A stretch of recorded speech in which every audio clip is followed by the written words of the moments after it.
اعمالو کی مبتلا دی نو په مختلفو اعمالو سره سره ورته الله ځانته درجات او مقامات ورکړي دي. قیامت پوریم الله جل جلاله د مؤمنانو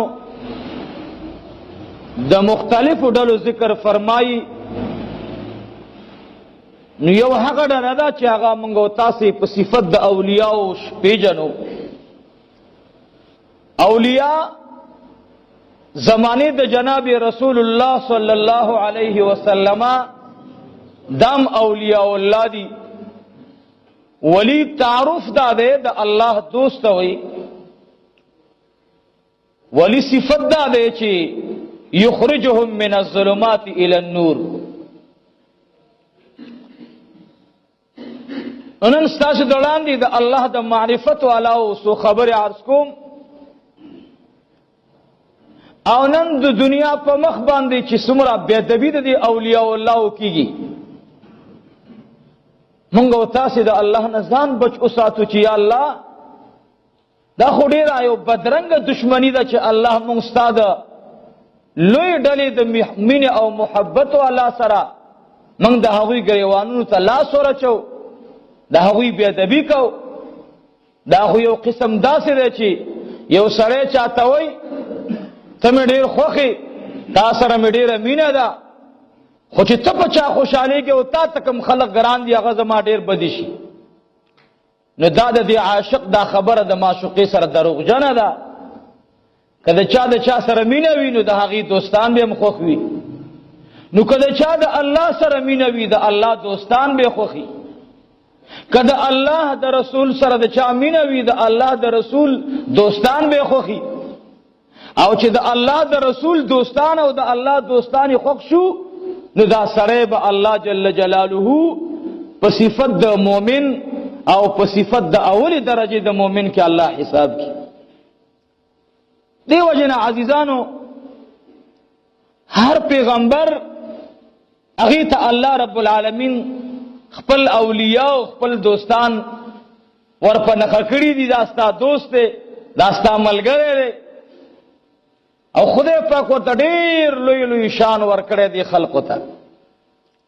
دغه رنګې موږ او تاسې په اسلام د قرآن کریم په دې حدودو کې وګورو چې الله پاک زانی ته کم حد مقرر کړی.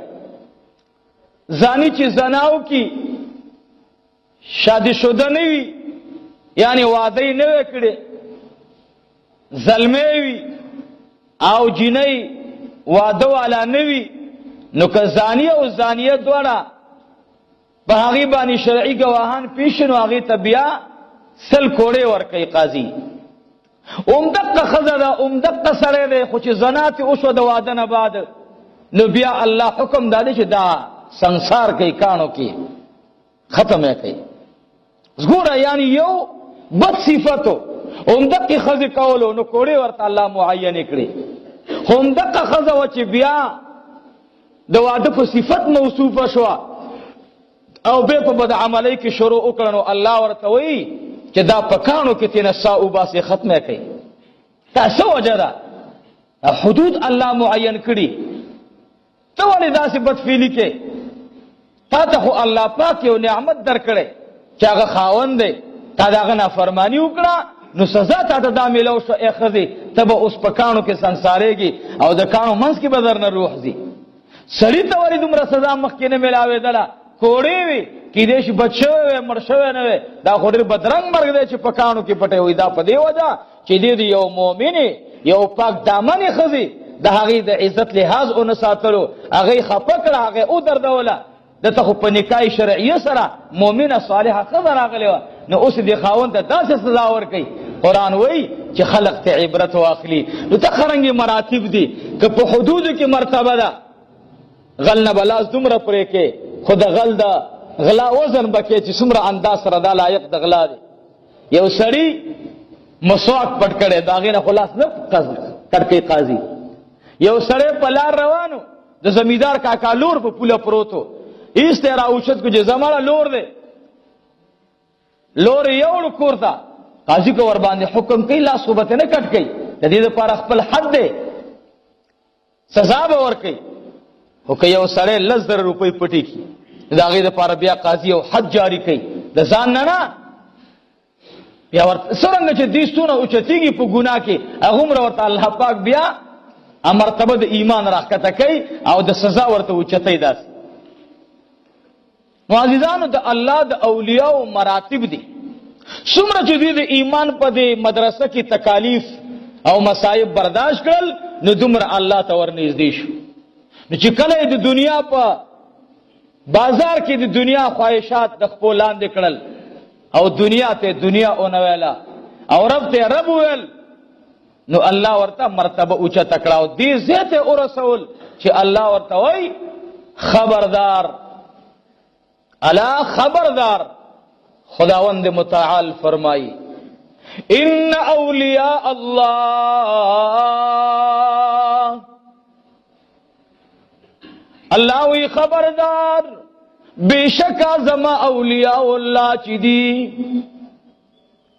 خبر ہو رہے انسان عام گمان ورباندی مکوان لا خوف علیہم د دنیا جون ویره دا تکلیف دی الله وی دی باندې بیان نوي. کله چې دنیا کې زندگی تیری الله وی دا به د خوف نه بهر وي.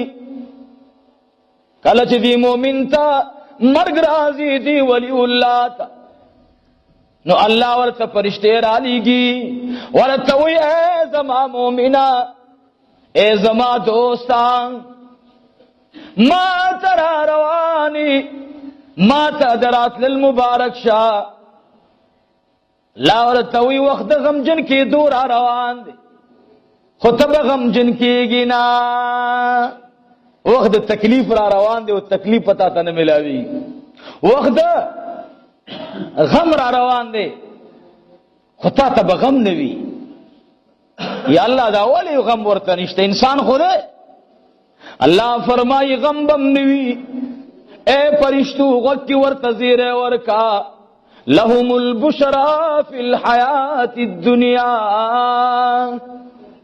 دنیا کی جون کی تات دی خوش خبریں نوی او گریات ساتا کلچ دنیا دحان تکڑا دری ما شبانو تا استاز ہوئی اے بچیانو تا سے کی بدرے والا د خو نمبر خاوندان راځي لیکن پته نه په دې الکانو کې داسې الک راغی چې د درې واړو الکانو نه نمبر یوړلو نو په درې واړو مخ کې خوشحالي راغلی وه به ور باندې غم راغی.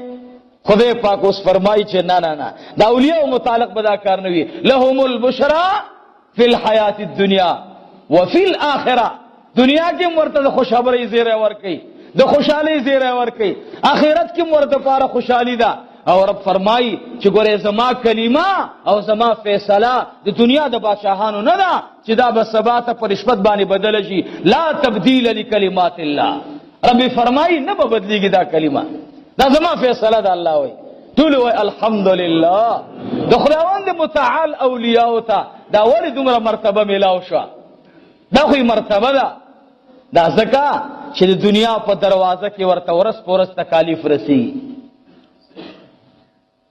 هغه زمانه نه راواخلا دا الله د پیغمبر اولیاء ته ابي جهل څومره تکلیف ورکړل صحابه کرام صحابيات دا الله اولیاء دي څومره تکالیف ورته ملاو شو خودي اولیاء الله یو خبره کوله چې زمنګ د ځان او بدن او زمنګ مال او زمنګ مخ ته جیدادونه دا د قربان وي په معشوقه زمونږ باندې یعنی په جناب رسول الله صلی الله علیه و آله وسلم. خداوند متعال ورته د قبرنا اوازونه ور نصیب کړل کله برازي زماغي ته ډیر زیات می خوخي عثماني ذنورین رضی الله تعالی عنہ چې دا غي لاش مبارک واغست سو جمعه وړاندې ما دا بیان کړو تقریبا په 26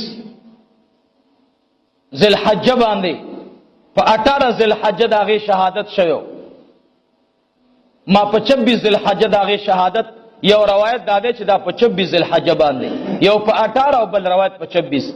بهر حال عثمان ذوالنورین په جنازه باندې پابندي ولګېده چې دا به دلته نه ښخوي، دلته به نه ښخوي. یو صاحب کشف وای، صاحب کشف هغه چاته وای چې الله رب العالمین ورته په ډېرو پټو شیانو باندې په خپل قدرت کامله سره معلومات او علم ورکی، او دا د هغې د خصوصیاتونه یو خصوصیات دي. یو صاحب کشف په جنت البقیع کې د مشرق طرف نه را روان دی، مسجد نبوي ته را روان دی او جاړي، خبر دی چې د عثمان ذوالنورین د ښخېدو ځای نشته. الله اکبر. هغه عثمان چې د مدینې منورې د جومات ځمکه 80 ګزه یو ځلې واغستله، هغه عثمان چې زر اوخان هغه د تبوک د غزا دپاره واغستله، هغه عثمان ذوالنورین چې چا به د صحابه ودونه نه ودونه به ورته کول، هغه عثمان ذوالنورین چې د مدینې منوره کې کویا نه و د اوبو د یخ څښلو، هغه عثمان کویا واغستله. لیکن بیا هغې عثمان ته په زمین د مدینې منورې چا ځای د ښخېدو نه ورکول. دنیا کې به دا حالات راځي، د خدای د اولیاو د نیکانو خلقو دا رنګارنګ وخت سره مخالفتونه خلقی، خو الله ځکه خو ورته دا مقام ورکړي چې لهم البشرا فی الحیات الدنیا وفی الاخره. عثمان ذوالنورین دا صحابي وایي زه د مشرق طرف نه په جنت البقیع را دننه شم، جړه راغله چې اے رب کائنات یا الله یا رب العالمین، خدای دا هغه عثمان ذوالنورین دی یا الله چې مدینه منوره کې اوبه نوي، چا سره د اوبو انتظام نو، د مدینې کویا د یهودو په لاس او تصرف کې و، یا الله دا عثمان ذوالنورین دا زوم د جناب محمد رسول الله چې د مدینې فقیرانو ته کوی د پاره د اوبو د پاره انتظام برابر کړل، یا الله نن د عثمان ځمکه کې ځای نشته.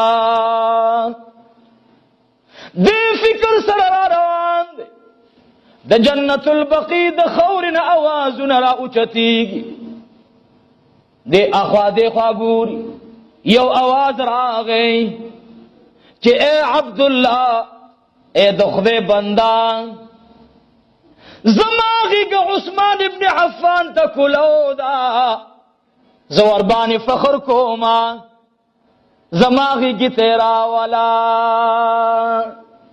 دې خوا یې ولیدل اواز راغی خو څه شته دی نه، بیا بل اواز راغی ورته وی اے د خدای بنده، ستا قدمونه دې ما دپاره مبارک وي، ته چې لاړې د عثمان ذوالنورین دپاره ما ځان ښایسته کړی، ما ته راوله.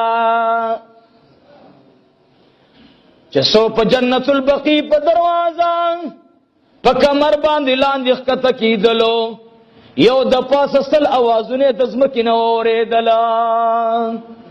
عبدالله ابن عمر ته وایي اے عبدالله ابن عمر، اے د عمر فاروق بچړیا، ما داسې اوازونه اورېدله، او ورته وایي لاړه شه او د مؤمنانو مور ته ووایه. په منډه باندې راغی ورته وایي اے د مؤمنانو مورې، اے عائشه صدیقه رضی الله تعالی عنها، هغې ته وایي چې د چا په واسطه ورته ویل چې ورته ووایه چې زه را روانم، خو د ما غږونه واورېدل خو څوک مې معلوم نه کړل، آیا دا خو به د جناتو آواز نه وي؟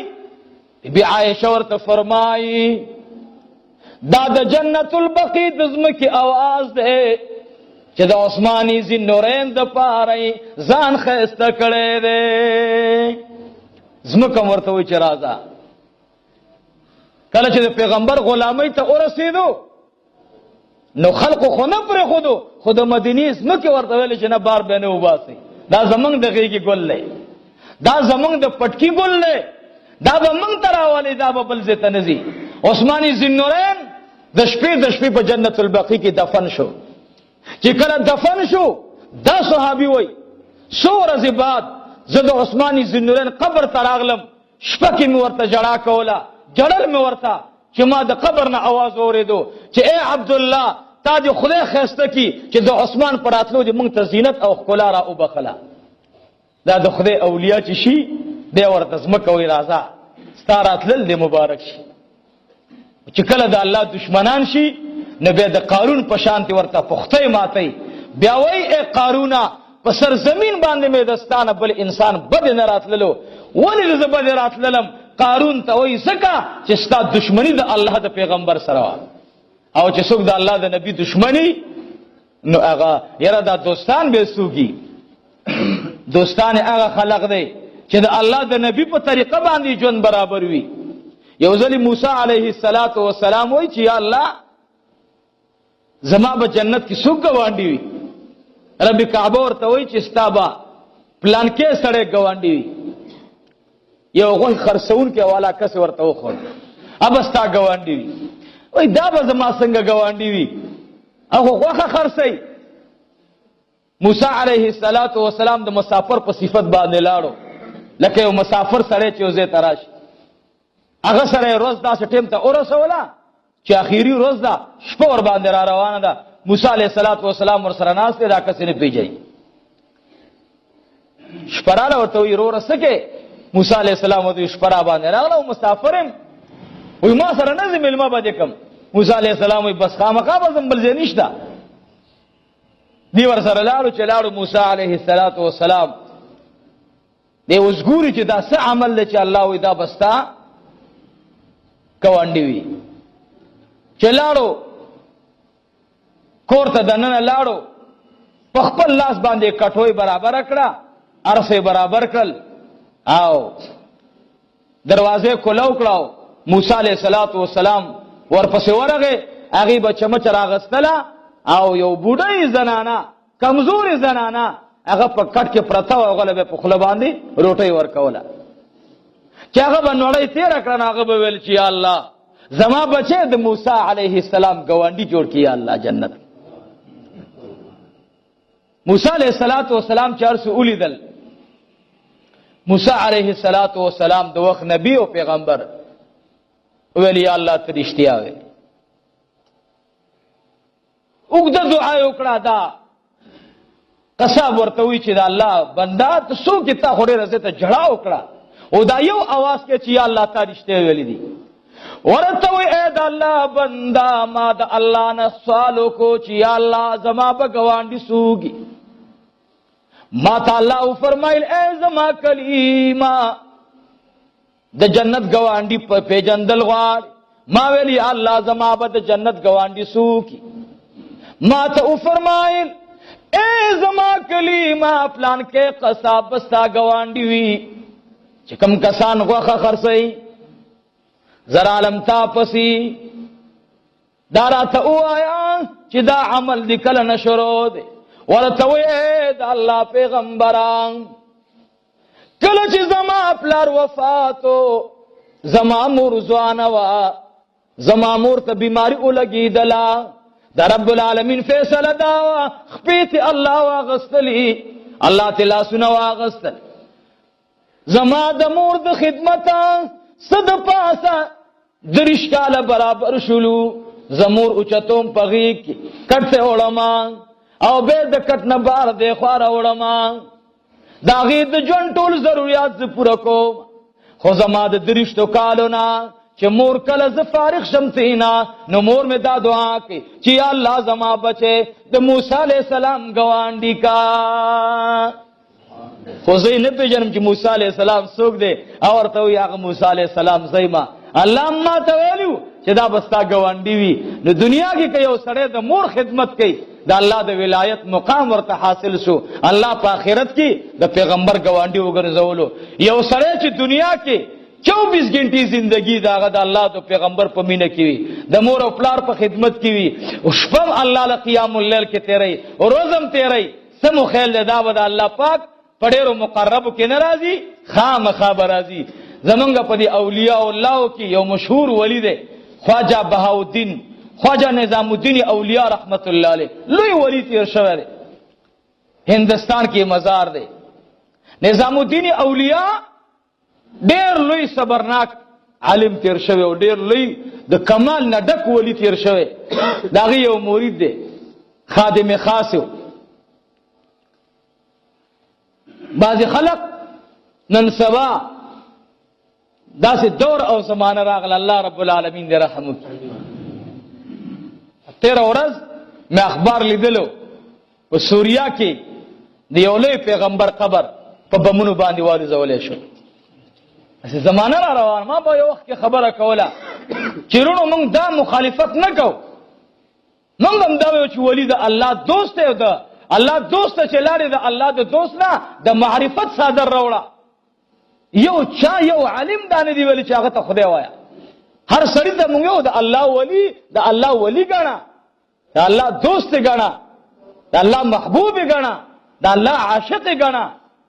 کال تلاری یا الله ما دا سوره فاتحه ولوستا، دا سوره اخلاص می ولوستو، یا الله ما دا سوره الناس ولوستو. خدای د دې ثواب د باباجی رحمت الله علیه روح ته ورسوا. یا الله د دې اعمال صالحو په وسیله خدای زما ګناهونه معاف کا. دغه څه شرک دی، دغه څه کفر دی. مزه اولیاء زیارتونه، دا اولیاء زیارت، اولیاء خو بزمو د انسانانو ستا غوند انسان ته دوه معنی غول کې غولنه هغه به 24 غنټه الله رضا کول. ته خو چې کینې په دړې غول غورځې. حرام خورا هغه به د حرامو نه ځان ساتلو. تا ته کچا داسې ویل ته به سترګې به درنه وباسم، لیکن هغه اولیاء الله چې چا ورته ویل سترګې درنه وباسم هغه ورته شپه کې دعا غواړي و یا الله ته دوست وګرځوه.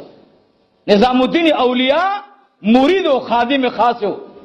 هغه ورته ویلې وای حضرت زه واده کوم.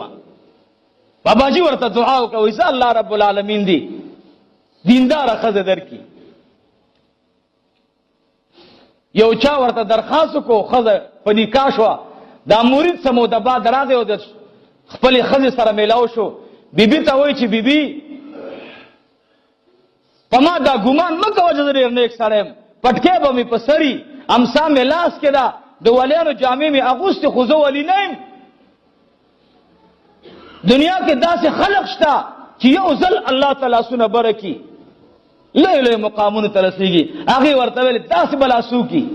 هغې ویل دا زما مرشد پاک نظام الدین اولیاء رحمت الله علیه دی. هغه ورته وایي نظام الدین اولیاء چا ولی کړی؟ ښځه ورته وایي هغه څه ولی دی؟ هغه زه ولی نه منم. خاوند ته غوسه راغله چې بیړه دې غرکشه زما مرشد پاک ته دې خبره نسبت داسې وکړو. قسم په خدای چې زما مرشد پاک ولی نه سرزمین باندې بل ولی ورشته دی نه. او ورته وایي داسې چل دی چې ستا ولی خو ستا ولی دی خو زه یې نه منم. وایي څرنګه؟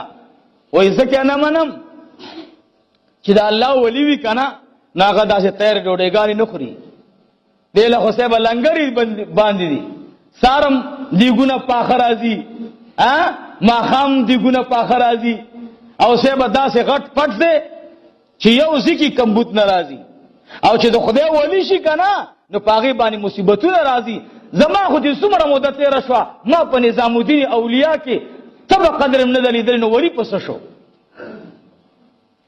دا ولی نه دی. خاوند سره شک پیدا شو چې هلکه دا خو مې یو خبره ده ته راشه مرشد نه تپوس وکړه. نظام الدین اولیاء ته راغی ورته وایي چې باباجي وایي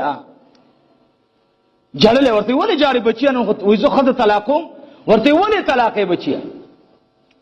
وایي زما ښځې په تا اعتراض وکړو او هغه وایي چې نظام الدین اولیاء ولی نه دی ځکه چې اولیاء داسې نه غټېږي او داسې بلاګانې نه خوري. دا خو ځای به چې لنګر ته ورشي لس قسمه طعامونه پراته دي، طعامونه ډېر دي. نو دا ولی پسه شو؟ اولیاء خو به نارې تېروي. دویم دا چې دا ولی پسه شو؟ دې ته بیماری نه ده راغلې. او دریم دا چې ولی نه دی ځکه چې د ولی مخالفین وي د ده خو ټول هندوستان چې کوم دی لګیا دی صفات بیانوي. نه دا ولی نه دی. درې صفات پکې نشته. یو صفت د سره چې دا غټ پټ ته بیماریږي نه. دویم دا چې دې لنګر ډوډۍ خوري او د لنګر ډوډۍ دا د شبهاتو نه ډکه ډوډۍ ده. دا چا مال راوړی حرام دی حلال دی د سود دی د څه شي مال دی د شراب باندې ګټلی خو به سر ورته راځي او دا لنګر کې اچي او خوري. او دریم دا چې مخالفین نشته. او ورته بچیا یو خبره به کو خو ستا او زما د ستا او ستا د بیبي او زما به ترمنځ یو خبره وي چې زما د ژوند په ژوند کې به چاته نه ښکاره کوئ. ویل نه بالکل نه ښکاره کوم. ورته وی ای بچوړیا بیبي ته دې ووایه چې نظام الدین اولیاء په ملا باندې یو داسې ننکۍ راختلې ده چې د نظام الدین اولیاء په دې ملا کې دا لاس د مړوند پورې نه نوځي. د دې دپاره زما یو بیبي ده چې هغه د قرآن کریم حافظه ده. زه چې سهار راځم زما دا ټوله ننکۍ هغه صفا کي بیا پکې مالوچ ور دننه کي دومره ګند پکې جمع شوی وي چې زه ماسپښین کور ته لاړ شم بیا ترې نه هغه ننکۍ نه مالوچ را اوباسي بیا دوباره صفا کي. که ته منې نه ای بچیه زما لنګ اوچت کا چې کله یې ورته لنګ اوچت کړلو د نظام الدین د ملا نه نری نری وینه را روانه شوله.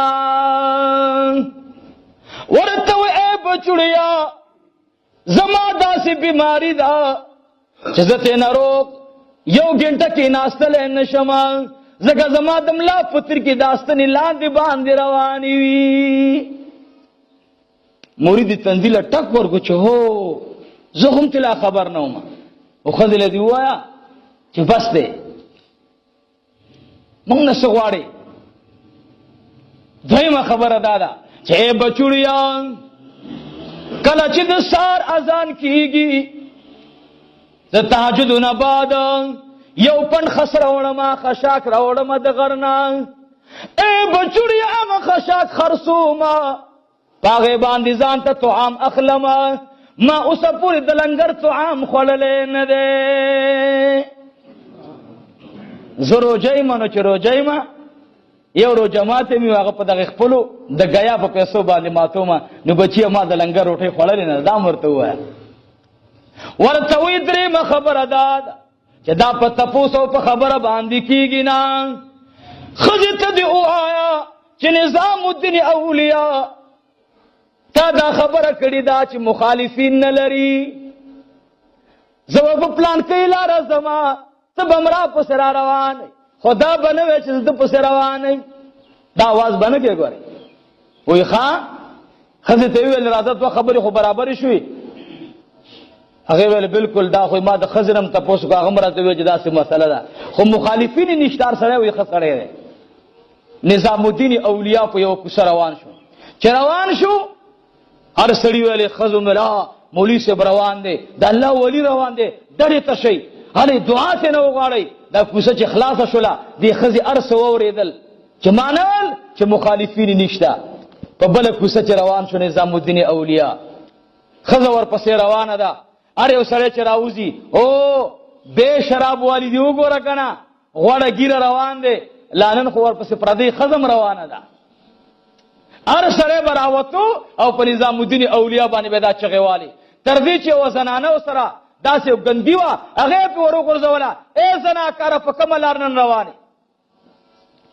نظام الدین اولیاء چې دغې حال باندې دې ښځې ولیدلو ښځه په منډه باندې راغله خپل خاوند ته وایي چې ای خاونده زما دې په رب ذوالجلال قسم وي چې نظام الدین اولیاء ولی نه نو رښتیا په سرزمین باندې ولی نشته دی. مخالفین په داسې انداز مخالفین دي چې نظام الدین اولیاء کوڅې سر ته ورسېدو نو لاس یې پورته کړو چې یا الله خدای د دې کوڅې خلک د جنت سردارانو ګرځي خدایه. چې خلک رحمان بابا وایي داسې دوه یاران بچا نه وي لیدلي چې به یو ورته کنزله او بل دعا کړه. دا د اولیاو شان دی.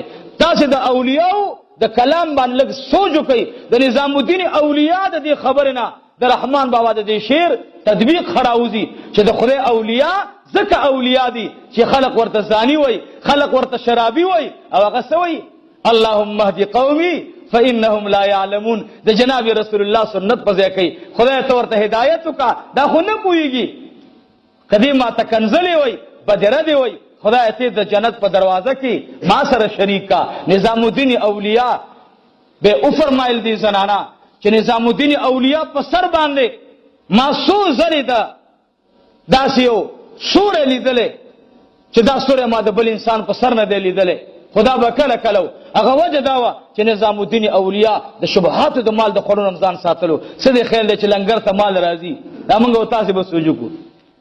د مدرسې له دیګ راغی داسې به ویو اول په موږ شوند نه و چې د کوم ځای نه راغلی ای به که نه خپل کار به کوي. لا فخر هم کو چې دا بوټۍ غوښې هم پکې پرتې وي. موږ د مقتدیانو نه پکې لیوني و هغه زموږ نه پې لیوني شي دا پته نه لګېږي موږ ته. زموږ دعا به څه قبوله شي زموږ فریاد به څه قبول شي. موږ ویو چې د الله اولیاء ځکه اولیاء دي چې هغوی د الله پاک جل جلاله د معرفت په دروازه باندې دننه شو. دنیا یې ټوله تر کړه او د خدای پاک ولایت ورته میلاو شو. د هندوستان یو عالم دی هغه لیکلي دي و اشرف علي تانوي رحمت الله علیه داسې یو عالمو داسې یو بزرګو داسې یو لوی شان خاوندو. یو ځلې په لار روانو یوه زنانه راغله چا ورته تپوس وکړو وایي دا څوک دی؟ ښځې ورته ویلې دا اشرف علي دی. وایي دا کوم اشرف علي دی؟ وایي دا هغه حرامخور څه دی؟ پردی او خپلې چې نه ګوري او بس را منډي په ځان کې دقسې په دې خېټه باندې ځان ته ورته نه کوي. دې خولې ته راوړي دا پروا نه ساتي چې دا حلال دي که حرام دي او په دې خولې ورته نه کوي. اشرف علي تانوي رحمت الله علیه وایي چې کله لاړو وایي خپلې ښځې ته وویل چې الحمدلله دا الله نه ډېر خوشحاله یم. ښځې ورته ویلې ولې خوشحاله یې څه چل دی؟ وایي ډېر رحم را باندې وکړو الله پاک. وایي څه رحم را باندې وکړو؟ وایي مخامخ یوې زنانه وویلې چې دا آرام خور دی او الحمدلله ما آرام نه دي کړي. او بیا ویل دا په خېټه باندې هر څه دننه کوي. ما ګورې ښځې د خپل حلال ګټلي شوي مال نه د بل چا سیس خوړلی نه دی. د قبر نه بیا خوشبویي روانه وه د تانوي رحمت الله علیه. دې وجه نه عزیزانو د خدای پاک د اولیاو سره مینه کوئ. ګوره نن ډېر د بېادبۍ بازار ګرم دی قسم په خدای. موږ دا نه وایو چې تاسې د اولیاو نه سوالونه وکړئ اولیاء د خدایانو ګڼئ. که زه دا خبره وکړم دا خو ما نه به هم الله ناراضه شي. دا خو د ناراضګۍ دو خبره ده. خدای سره شریک نشته نه په علم کې نه په ذات کې نه په صفاتو کې. لیکن د الله د دوستانو سره مینه موږ بیانوو چې د الله د دوستانو سره مینه کوئ. د بېادبۍ څادر مه په سره وئ. نن سبا چې مولانا کینې لو سپیکر ته نو صاحب د هغې په خوله کې بله خبره نه وي. کاکا صاحب داسې پیر بابا داسې زمونږ یو مولوي صاحب ډېر داسې ګپ شپي و الله دې په قبر باندې انوار را ووروي وفات شو د ناصرباغ کې. ډېر ښکلی سړی و. یو ځل راغی مدرسې د طالبانو له درس کې خبره کوله. وایي څرنګه هلکه ویل ما نه تمنګن خو ډېر لوی جلوس راوتی و. نو طالبان خو داسې خلک ویلې کوم ځای باندې جلوس یاره ویل چې لوی لوی لارې بندې کړې وې. نو هغه یو طالب د مولوي صاحب کالجیانو وایي نه وایي څوک راوتي وو؟ وایي د خدای اولیا ټول راوتي وو او جنډې ورسره وې او هغوی ویل چې دې پنجپیریانو وابیانو ته ووایي چې خدای مغر که موږ ته د څه درد و مرګ در رسولی دی. موږ نه قلار شئ. موږ درته څه ویلی دي تاسې خپلو کې لګیا اوسئ. موږ خو درنه څو سوه کاله وړاندې راغلي وو. نو صاحبه خبرې ته ما سوچ کولو بیا مولوي صاحب په درس کې وویل چې ګوره بچو د خدای اولیاء موږ نه قبرونو کې تنګ دي. د خدای اولیاء مولانا زکریا صاحب رحمت الله علیه چا چې د جانان غېږه ورته حاصله ده مولانا زکریا صاحب رحمت الله علیه یو عالم د خولې نه مې واورېدل هغه پسې داسې ورته ویل چې الله دې رحم وکړي. نارونو تاسو هم لږ دې ګریوان کې سوچ وکئ. تاسو هم لږ وګورئ 1400 کاله وړاندې یو عقیده را روانه ده په دې باندې زموږ پلاران مشران نیکونه غور نیکونه ټول را روان دي. موږ تاسو هم لږ داسې ضمیر خپل ځان نه تپوس پکار دی چې ماله په دې بېادبۍ کې څه میلاویږي. زه پکار دی د خپلو مشایخو په نقشه لاړ شم د خپلو اولیاو په نقشه لاړ شم. نن صاحبه تاسو ګورئ مخکې به په جومات کې د یو دستور داسې جوړو خلقو به د جمعې به شو تبارک الذي لوستله. دا به د عامو جوماتونو کې لوستل کېدله. موږ ورپسې لاړو چې تبارک الذي به کوم ځای کې راغلی.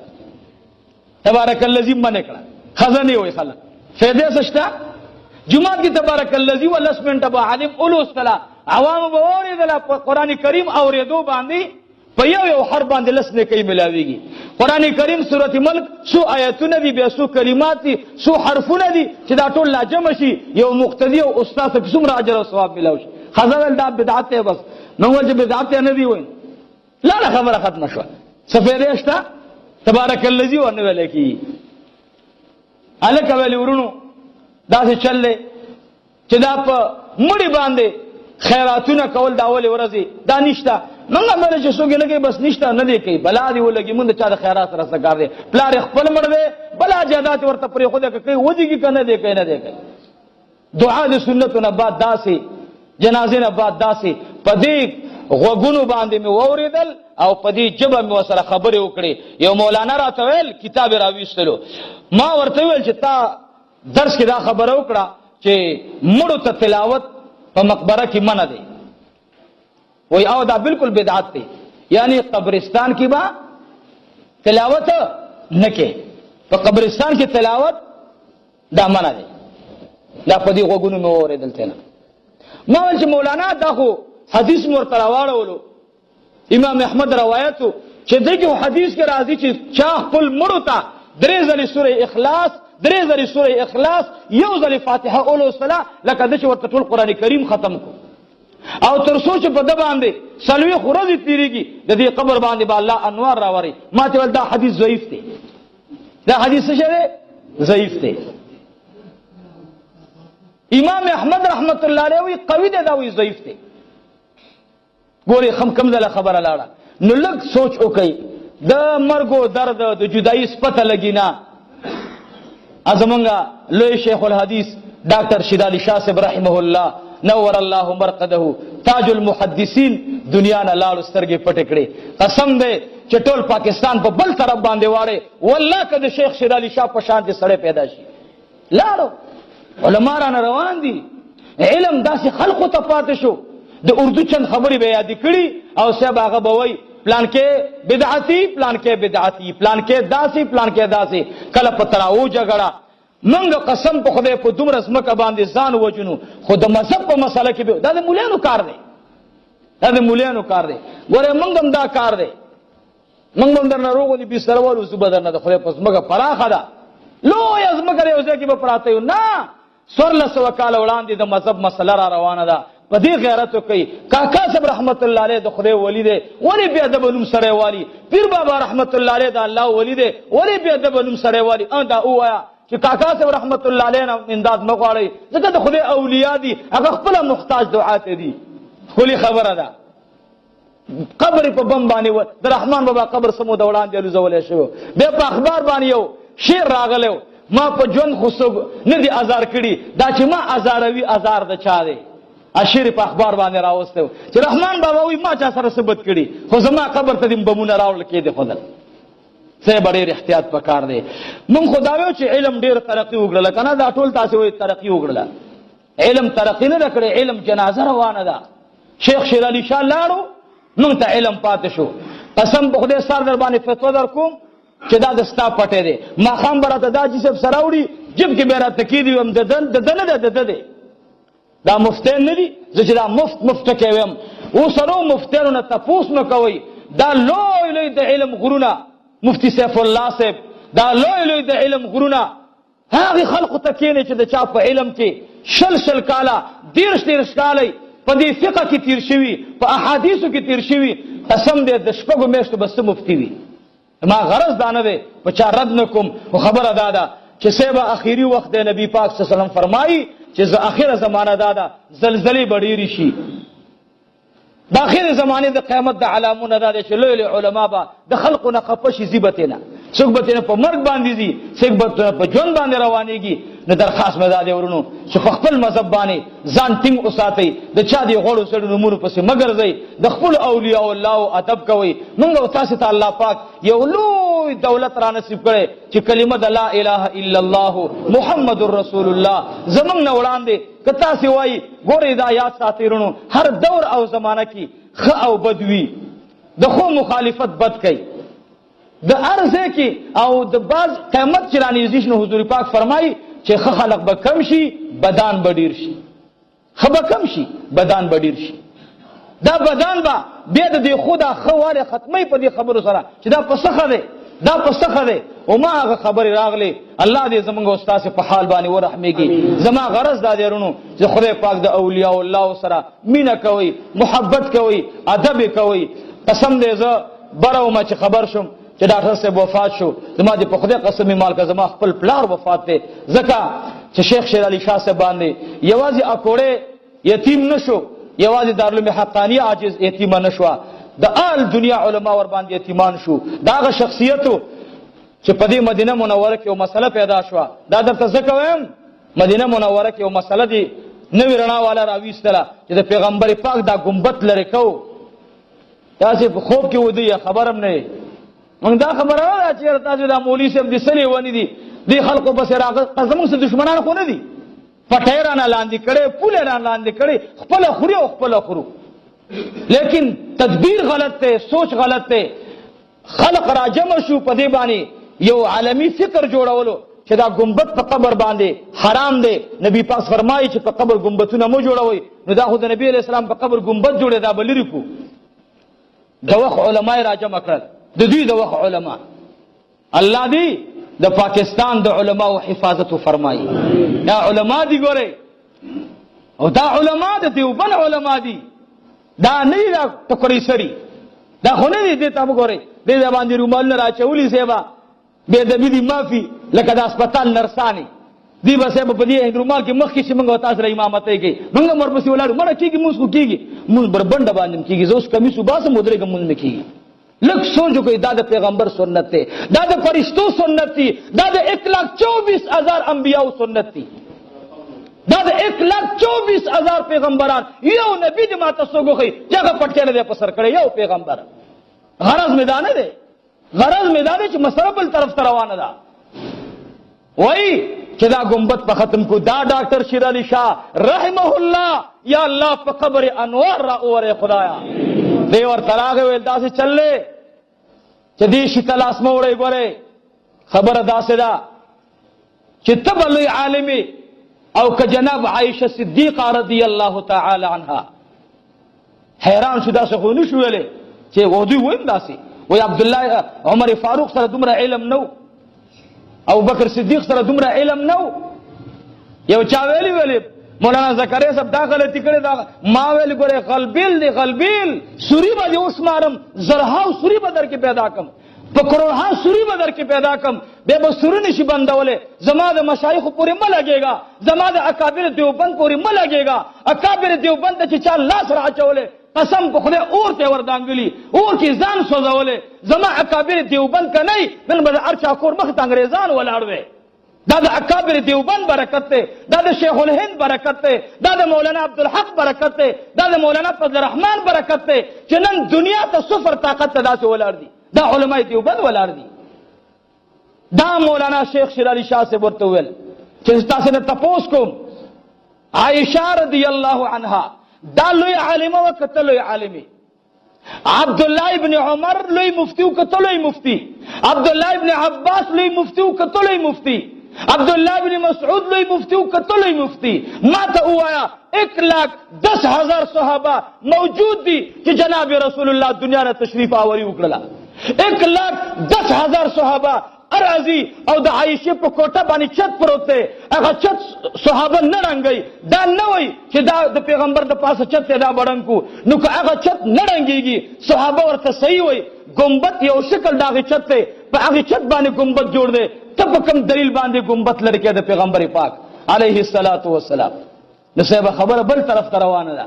لږ ځان کې شعور راولي، لږ غیرت ځان کې راولي. اللهم صل وسلم علی النبی الامین، اللهم صل وسلم علی النبی الامین.